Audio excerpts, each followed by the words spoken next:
భారత్ పాకిస్తాన్ మధ్య యుద్ధ వాతావరణం నెలకొన్న ఈ పరిస్థితిలో పాకిస్తాన్కి ఏం చేయాలో అర్థం కావడం లేదు.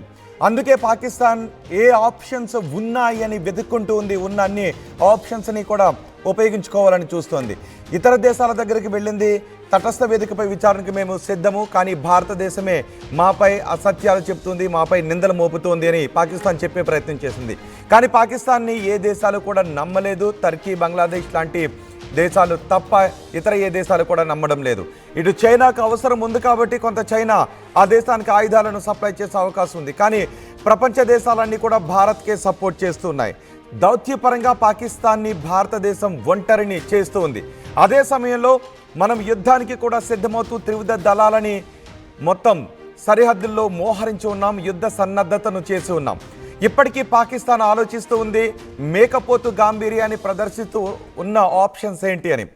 పాకిస్తాన్ భారత్ వైపు చూస్తూ చెప్తోంది ఇతర దేశాలకు, భారత్ గ్రౌండ్లో తీవ్ర చర్యల దిశగా ముందుకు వెళుతోంది, తీవ్ర చర్యలు తీసుకుంటుంది, ఏ క్షణమైనా మాపై దాడి చేసే అవకాశం ఉంది అని. అయితే ఇప్పుడు పాకిస్తాన్కి ఉన్న ఆప్షన్స్ ఏంటి? పాకిస్తాన్ ముందు కేవలం ఇప్పుడు రెండు ఆప్షన్స్ కనబడుతూ ఉన్నాయి. ఎందుకంటే ప్రపంచ దేశాల ముందుకు వెళ్ళి తటస్థ వేదికపై విచారణ జరిపించుకోవాలి, ఇది డ్రాగ్ ఆన్ చేయాలి.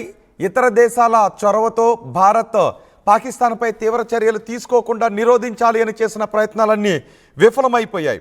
భారత్ ఎక్కడా కూడా వాటికి అంగీకరించే పరిస్థితి లేదు. ఎందుకంటే విచారణ అంతా భారత్ చేసింది. భారత్ దగ్గర పక్క ఆధారాలు ఉన్నాయి. ప్రపంచ దేశాలు కూడా గుర్తిస్తూ ఉన్నాయి, ప్రపంచ దేశాలు కూడా అంగీకరిస్తూ ఉన్నాయి. ఇప్పటికే హఫీజ్ సయీద్, జకీర్ రెహమాన్ లాంటి అంతర్జాతీయ గుర్తింపు పొందిన ఉగ్రవాదులు వీళ్ళు పాకిస్తాన్ దగ్గరే ఉన్నారు అని తెలుసు. అప్పట్లో ఒసామా బిన్ లాడెన్ కూడా పాకిస్తాన్ ఆశ్రయం కల్పించింది.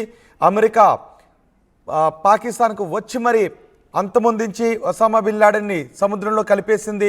ఇలా ఉగ్రవాదులందరూ ప్రపంచం గుర్తించిన, ప్రపంచంలో పేరు మోసిన, ప్రపంచానికి మోస్ట్ వాంటెడ్ ఉగ్రవాదులుగా ఉన్న వాళ్ళందరూ ఇప్పుడు పాకిస్తాన్లోనే ఉన్నారు. కాబట్టి పాకిస్తాన్ ఏ దేశం కూడా నమ్మడం లేదు.